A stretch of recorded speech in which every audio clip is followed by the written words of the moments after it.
Hello friends, good morning. मैं विनोद कुमार, सहायक आचार्य राजनीति विज्ञान, वीर बाला कालीबाई राजकीय कन्या महाविद्यालय डूंगरपुर। मित्रों, आज के इस वीडियो में हम BA part second political science में संविधान सभा से संबंधित महत्वपूर्ण प्रश्नों पर एक नज़र डालेंगे। ये छोटे छोटे क्वेश्चन जो हैं वो एग्जाम में हमसे पूछे जाते हैं। उन क्वेश्चनों पर थोड़ा सा हम यहाँ विचार विमर्श करेंगे। मित्रों, जैसा कि पहला प्रश्न बार बार हमसे पूछा जाता है कि संविधान सभा से क्या तात्पर्य है, तो मित्रों आपको ध्यान रखना है कि संविधान निर्माण के लिए गठित प्रतिनिधि सभा जो है उसको संविधान सभा की संज्ञा दी जाती है। तो ध्यान रखना है मित्रों कि संविधान निर्माण के लिए गठित प्रतिनिधि सभा को संविधान सभा की संज्ञा दी जाती है। ये क्वेश्चन बार बार आपसे पूछा जाता है कि भारत में संविधान सभा के सिद्धांत के सर्वप्रथम दर्शन कहाँ होते हैं। तो मित्रों आपको ध्यान रखना है 1895 के स्वराज्य विधेयक में होते हैं। मित्रों आपको ये ध्यान रखना है कि इस विधेयक को तिलक के निर्देशन में तैयार किया गया था। दोस्तों, इसे तिलक की दूरदर्शिता कहा जाना चाहिए कि वे 19वीं सदी में इस संबंध में सोच सके। दोस्तों, आपसे ये भी पूछा जाता है कि महात्मा गांधी ने कब अपने विचार व्यक्त करते हुए कहा कि भारतीय संविधान भारतीयों की इच्छा अनुसार ही होगा।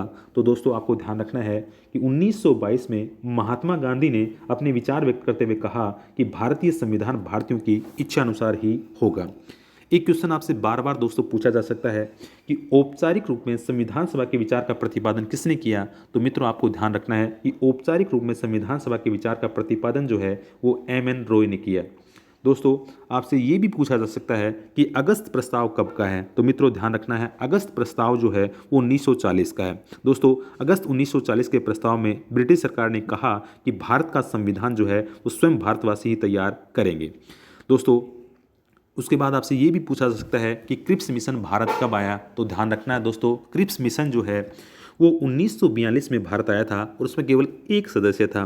दोस्तों, 1942 की क्रिप्स योजना के द्वारा ब्रिटेन ने स्वीकार किया कि भारत में एक निर्वाचित संविधान सभा का गठन होगा जो युद्ध के बाद भारत के लिए संविधान तैयार करेगी। लेकिन भारतीयों द्वारा अन्य महत्वपूर्ण आधारों पर क्रिप्स योजना को अस्वीकार कर दिया गया। दोस्तों, आपसे ये पूछा जा सकता है कि भारतीय संविधान सभा का गठन किस योजना के अनुसार किया गया। तो मित्रों आपको ध्यान रखना है कि 1946 की जो कैबिनेट मिशन योजना है उसके अनुसार भारतीय संविधान सभा का गठन किया गया। मित्रों, आपसे पूछा जा सकता है कि कैबिनेट मिशन जो है वो दिल्ली कब पहुंचा। तो दोस्तों आपको ध्यान रखना है कि कैबिनेट मिशन जो है वो 24 मार्च 1946 को दिल्ली पहुंचा। दोस्तों, आपसे पूछा जा सकता है कि कैबिनेट मिशन ने अपनी योजना कब प्रकाशित की। तो मित्रों आपको ध्यान रखना है कि 16 मई 1946 को कैबिनेट मिशन ने अपनी योजना प्रकाशित की। दोस्तों, आपसे ये पूछा जा सकता है कि कैबिनेट मिशन में कुल कितने सदस्य थे। तो दोस्तों आपको ध्यान रखना है कि कैबिनेट मिशन में 3 सदस्य थे। आपसे ये पूछा जा सकता है कि कैबिनेट मिशन के अध्यक्ष कौन थे। तो आपको ध्यान रखना है पैथिक लॉरेंस थे। और अन्य 2 सदस्यों के बारे में आपसे पूछा जाए तो आपको ध्यान रखना है क्रिप्स और A.V. अलेक्जेंडर। तो मित्रों आपको ध्यान रखना है कि कैबिनेट मिशन जो है वो 24 मार्च 1946 को दिल्ली पहुंचा। 16 मई 1946 को मिशन ने अपनी योजना जो है वो प्रकाशित की। इस कैबिनेट मिशन में कुल 3 सदस्य थे। पैथिक लॉरेंस इसके अध्यक्ष थे। क्रिप्स और A.V. अलेक्जेंडर जो हैं वो अन्य सदस्य थे।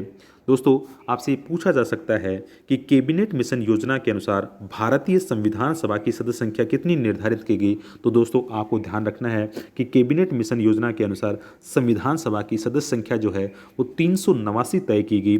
इन 389 सदस्यों में से 292 सदस्य जो हैं वो ब्रिटिश प्रांतों से, 4 चीफ कमिश्नर क्षेत्रों से और 93 देसी रियासतों से लिए जाने थे।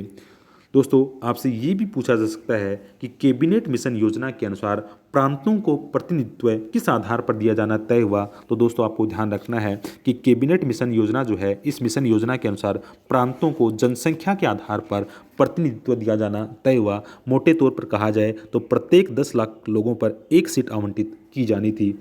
आपसे दोस्तों पूछा जा सकता है कि कैबिनेट मिशन योजना के अनुसार भारतीय संविधान सभा के चुनाव जो हैं वो कब हुए। तो मित्रों आपको ध्यान रखना है कि कैबिनेट मिशन योजना के अनुसार भारतीय संविधान सभा के जो चुनाव हैं वो जुलाई अगस्त 1946 में हुए। और दोस्तों आपको ध्यान रखना है कि ब्रिटिश भारत के लिए आवंटित 296 सीटों हेतु चुनाव हुए। इसमें भारतीय राष्ट्रीय कांग्रेस को 208, मुस्लिम लीग को 73 तथा छोटे समूह व स्वतंत्र सदस्यों को 15 सीटें मिली।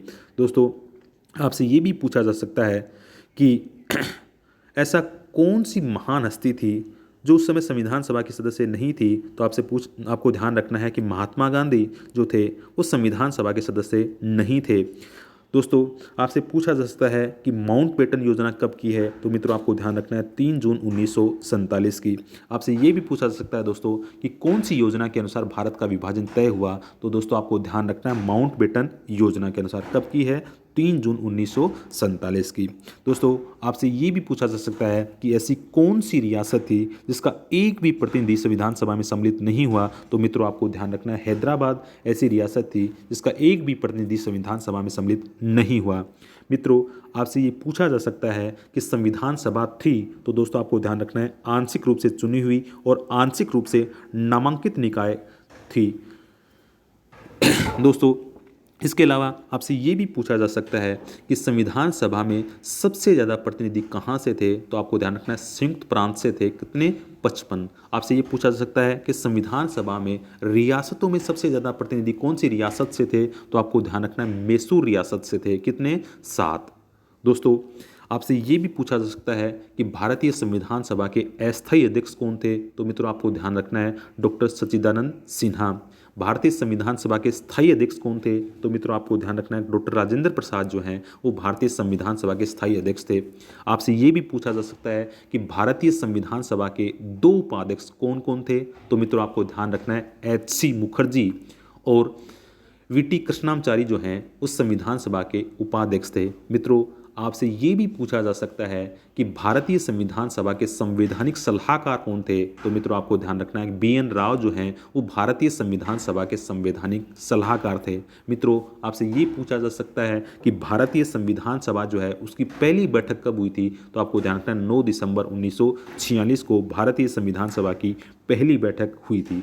तो ये कुछ महत्वपूर्ण प्रश्न हैं संविधान सभा से जो हमें ध्यान में रखने हैं और बार बार कंपटीशन एग्जाम में पूछे जाते हैं। तो मित्रों, इन क्वेश्चनों को हमें ध्यान से सुनना है, समझना है और जब भी कभी हमसे ये क्वेश्चन पूछे जाएं तो इन क्वेश्चनों का सही उत्तर हमें देना है। तो मित्रों, ये संविधान सभा से संबंधित कुछ महत्वपूर्ण प्रश्न थे। एक बार अपन पुनः दोहरा लेते हैं मोटे मोटे प्रश्नों को कि जैसे कैबिनेट मिशन भारत कब आया, तो ध्यान रखना है 24 मार्च 1946 को। योजना कब प्रकाशित की, तो 16 मई 1946 को। कैबिनेट मिशन योजना के अनुसार संविधान सभा की सदस्य संख्या कितनी तय हुई, 389। माउंटबेटन योजना कब की है, 3 जून 1947 की।